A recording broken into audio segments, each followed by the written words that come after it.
The birth of any new member of an endangered species is a cause for celebration. But the arrival of a baby rhino in San Diego has implications not just for his own kind, but for an even rarer breed.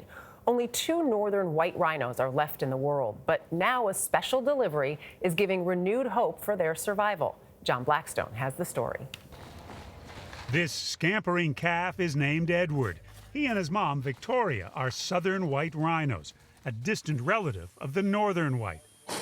Johnny Capiro was the lead rhino keeper. They do have behaviors that are quite like a puppy, and that tail just wags, and it makes us feel like he's just happy to be alive and happy to be here. A good girl, Alice. No one is happier than Barbara Durant, the zoo's director of reproductive science. Edward is the very first baby rhino born in North America using artificial insemination and frozen sperm. This reproductive technology is well established in humans now. Why such a challenge in rhinos? The techniques that we're developing are difficult because we don't understand the complexities of her reproductive cycle, and her reproductive anatomy is very complicated. To decipher the rhino's reproductive system, keepers trained Victoria to walk into a chute and to stand for ultrasounds. That led to a successful artificial insemination. Assisted reproduction is the only way to save the northern whites. It's a big step in the overall plan, which is to help the northern white rhino come back from the brink of extinction. The hope is southern whites will eventually become surrogate mothers for northern white embryos.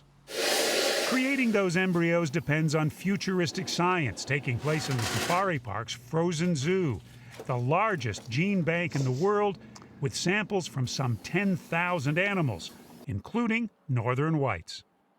Thus far, they've transformed rhino skin cells into stem cells. A stem cell is a cell that has the potential to become any other cell in the body, and the eventual goal is to redirect them all the way to sperm and eggs. They've succeeded in turning stem cells into beating cardiac muscle that makes up part of a heart. While creating sperm and eggs is likely years away, they have impregnated another southern white. Durant says the arrival of one more healthy baby will be a cause for celebration. Because doing something one time doesn't prove that you can do it.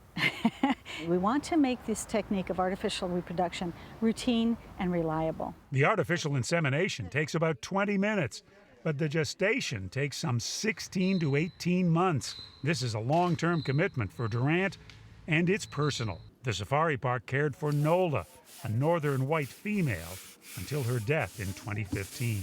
We feel a responsibility as a member of the species that caused their extinction. For CBS This Morning Saturday, John Blackstone, Escondido, California.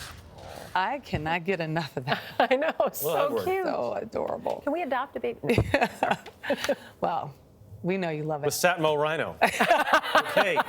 Jeff's feeding. We got it. There you All go. right.